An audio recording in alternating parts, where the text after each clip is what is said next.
आज Doubtnut app download करें। Doubtnut पर अपने सभी गणित, रसायन विज्ञान, भौतिक विज्ञान और जीव विज्ञान के डाउट्स का करो सफाया। बस प्रश्न की फोटो खींचो, एक ही प्रश्न को क्रॉप करो और तुरंत वीडियो सोल्यूशन पाओ। अभी डाउनलोड करें। क्वेश्चन हमारे पास है जिसमें दो स्टेटमेंट दिए हुए हैं। एक स्टेटमेंट पहला जो होता है एक तथ्य होता है और दूसरा उसके रीजन के तौर पर लिखा हुआ होता है। तो हमें उनके बीच संबंध को देखना है। पहले बोला है कि बोर की अभिग्रहिति के अनुसार उसे प्रस्तुत करना पड़ा कि नाभिक के इर्द गिर्द स्थिर कक्षाओं में इलेक्ट्रॉनों से विकिरण है वो नहीं होता है सामान्य तौर पर। अब इसके रीजन के तौर पर कहा गया कि क्लासिकी भौतिकी के अनुसार सभी गतिमान इलेक्ट्रॉन विकिरण उत्पन्न करते हैं। तो ये स्टेटमेंट हमें दिया हुआ है। इसके अनुसार हमें बताना है कि क्या ए और आर दोनों सत्य हैं और आर क्या ए की सही व्याख्या है।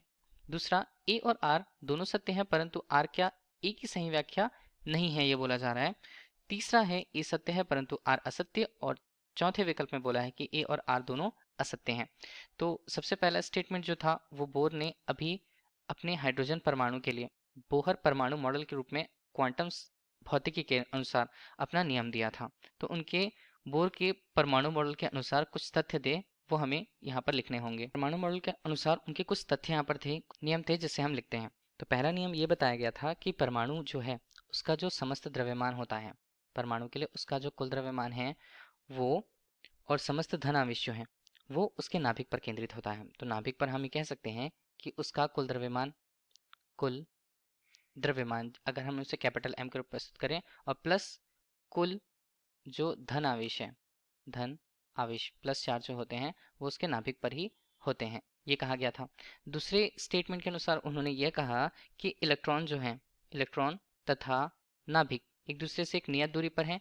मतलब जो नाभिक है, नाभिक से एक नियत दूरी पर एक वृत्तीय कक्षा में इलेक्ट्रॉन जो होते हैं वो आकर्षण बल लगाते हैं और इन दोनों के मध्य जो आकर्षण बल का मान होता है, आकर्षण बल, यही आकर्षण बल इलेक्ट्रॉन को नाभिक के चारों ओर किसी वृत्ताकार पथ में गमन करने के लिए आवश्यक अभिकेंद्र बल प्रदान करता है। अगर हमने सेंटर पर ले रखा तो सेंटर पर हम प्रोटॉन की स्थिति को बता रहे हैं कि प्रोटॉन पर धनावेश होता है और किसी कक्षा में, नियत कक्षा में इलेक्ट्रॉन के लिए उसकी गति जो होती है, अगर उनके आकर्षण बल है तो वह आकर्षण बल इस इलेक्ट्रॉन को इस वृत्त के चारों ओर घूमने के लिए आवश्यक अभिकेंद्र बल प्रदान करता है, अभिकेंद्र बल।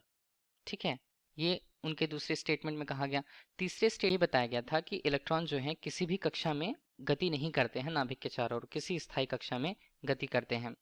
ठीक है, ये उन्होंने बताया। तो और इस स्थायी कक्षा को हम विशिष्ट कक्षाओं के रूप में कह सकते हैं, विशेष कक्षा में ही ये घूमते हैं। अब इसी से संबंधित उन्होंने विकिरण का सुझाव दिया और उन्होंने चौथे स्टेटमेंट में ये बताया कि स्थायी कक्षा में रहते हुए जो इलेक्ट्रॉन्स होते हैं, स्थायी कक्षा में अगर यहाँ पर इलेक्ट्रॉन गमन करते हुए वो ऊर्जा का ना तो इस स्थिति पर अवशोषण करते हैं ना ही ऊर्जा का उत्सर्जन करते हैं किसी भी प्रकार के विकिरण के रूप में। अवशोषण एवं विकिरण या उत्सर्जन हम कहें तो वो इस स्थिति पर नहीं करते हैं।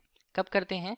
जब ये उच्च कक्षा से निम्न कक्षा की तरफ जाते हैं तो ऊर्जा का उत्सर्जन करते हैं और निम्न ऊर्जा स्तर से अगर उच्च ऊर्जा स्तर की तरफ जाएंगे तो ऊर्जा का वो अवशोषण करेंगे, ये उन्होंने बताया था। तो पहला स्टेटमेंट जो है कि उन्होंने अभिग्रहिति के अनुसार उन्हें प्रस्तुत करना पड़ा कि नाभिक के इर्द गिर्द स्थिर कक्षाओं में इलेक्ट्रॉनों से विकिरण नहीं होता है, तो हमारे लिए सही स्टेटमेंट है।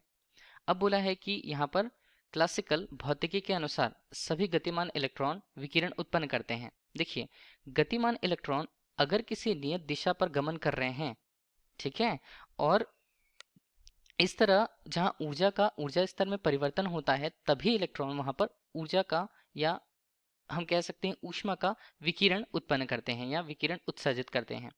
तो ये बताया, ये भी स्टेटमेंट एक तरह से सही है। लेकिन अभी हमने ये बताया कि बोर की परिकल्पना के अनुसार कि अगर नाभिक है, नाभिक के चारों ओर कक्षाएं हैं और उन कक्षाओं के उच्च स्तर से निम्न स्तर पर या निम्न स्तर से उच्च स्तर की तरफ जब इलेक्ट्रॉन जाएंगे तभी वे ऊर्जा का विकिरण के रूप में उत्सर्जन करेंगे। ठीक है, तो ये हमारे लिए सही था। तो दोनों स्टेटमेंट तो हमारे लिए सही है, लेकिन आर जो है वो ए का सही एक्सप्लेनेशन नहीं कर रहा है, उसका सही व्याख्या नहीं कर रहा है। तो विकल्प बी हमारे लिए क्वेश्चन का सही आंसर होगा। Thank you. कक्षा 6 से 12वीं से लेकर नीट, IIT, JEE वो एडवांस के लेवल तक 1 करोड़ से ज्यादा छात्रों का भरोसा। आज ही डाउनलोड करें डाउटनेट ऐप या व्हाट्सएप करें अपने सारे डाउट्स 8400 400 400 पर।